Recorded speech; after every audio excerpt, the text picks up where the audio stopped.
Christianity might just be way more simple than we think. In fact, I believe Jesus spoke directly into the deeper complexities of religious thinking with a singular word about the simplicity of the way. But before I get to that, let's back up a bit. Jesus, you could say, existed within a relatively complex expression of the Jewish faith. So during the period of Second Temple Judaism, in which Jesus was born and had his brief public ministry, the number of rituals and laws that a person needed to follow had gotten kind of out of control. Now, I am not saying this like critiquing the Jewish religion at all. Like, that's not the point here. And that's often a temptation within Christianity, where we can sometimes gravitate towards this anti-Jewish prejudice in our theology. No, I'm critiquing Judaism with the same ruler that I critique all religions, insofar as religion is a tool that can both aid and prevent human flourishing.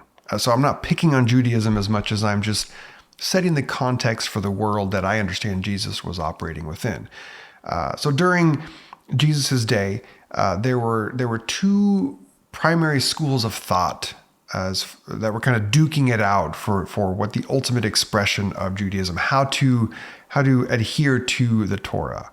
You have the school or the house of Rabbi Hillel and Rabbi Shammai, and each of them had their own unique spin on how to practice their religion. These houses that bore their name eventually divided on so many matters that it was often said that the Torah had become like two Torahs. House Shammai tended to be more conservative and traditional, whereas Hillel would have been seen as more liberal, or you might say progressive. So Jesus was often asked by religious leaders, what do you think about this particular law? Or how do you handle that particular teaching? And it would have been understood in his day as an attempt to locate Jesus somewhere on this Hillel-Shammai divide. Like, where Jesus, who do you align with? Sometimes you might recall that Jesus said or did something that didn't clearly map onto expectations or pick a side. And in those moments, that's when people were like, where does this guy get his authority from? Who does he think he is?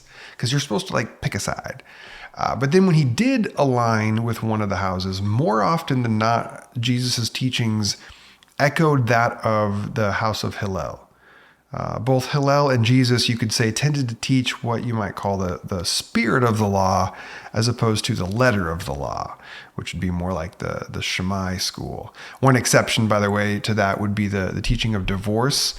Jesus would have landed more in favor of Shammai's thoughts on the matter, like tighter restrictions on what constitutes permissible reasons for divorce. Hillel being a bit more loose with the law. He would talk about there are many reasons why someone might get divorced, including something as trivial as burning a meal. Okay. So anyway, why do I bring all this up? Because I want to point out that during Jesus's lifetime, there was significant emphasis put on which of these multiple complex approaches to Judaism was the right one.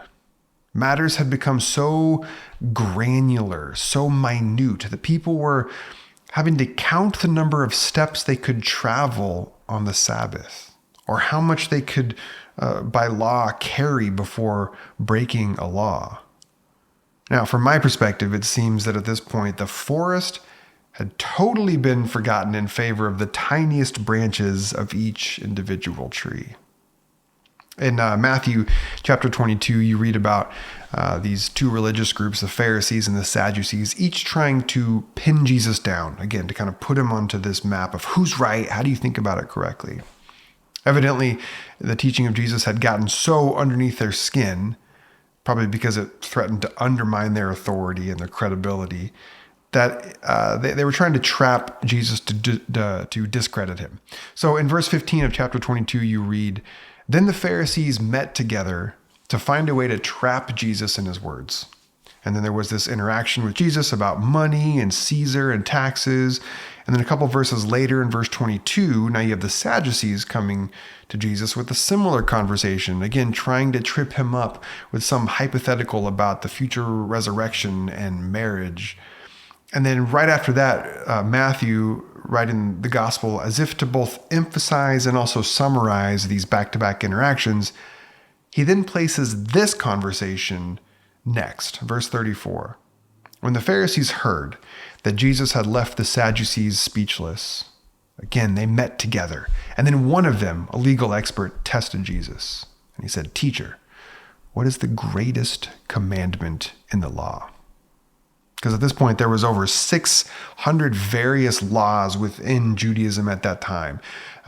So an expert of the Torah is trying to get Jesus to say, what's the greatest one? And you can maybe feel the tension in this moment, the anxiousness awaiting how this rabbi from Nazareth, how is he going to answer? Would he side with Hillel, who seemed to favor adapting and being open to the way the laws might have to change for the world that you live in? Or would Jesus double down on the importance of strict adherence like the house of Shammai would teach?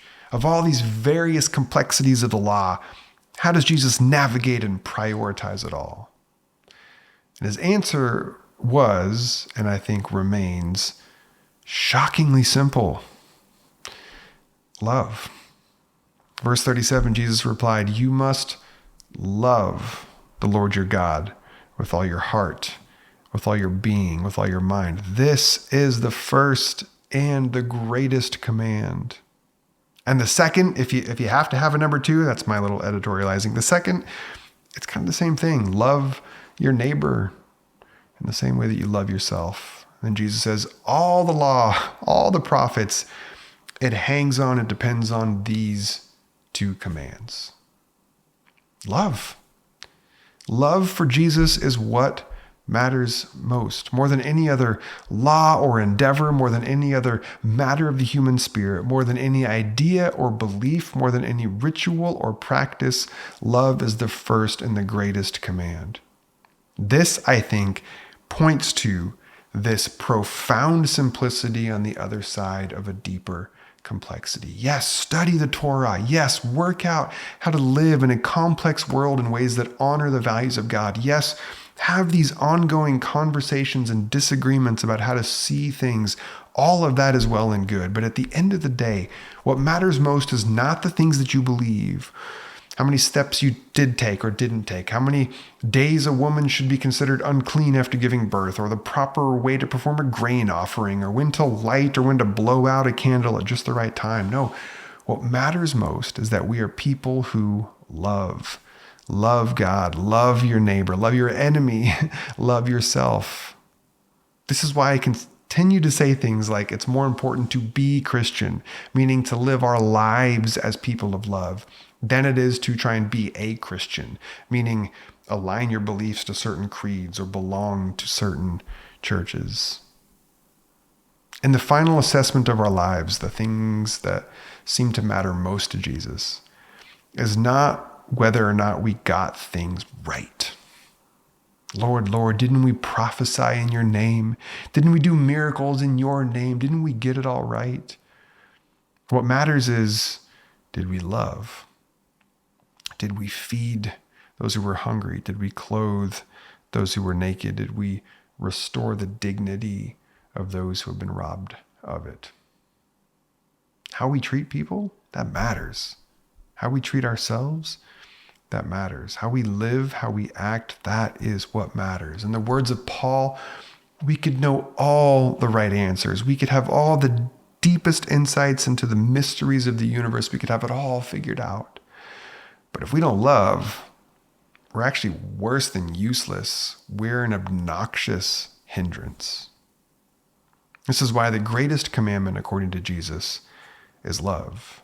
This is why the only thing, according to Paul, that matters in the end is love. Yeah, it's simple, I know.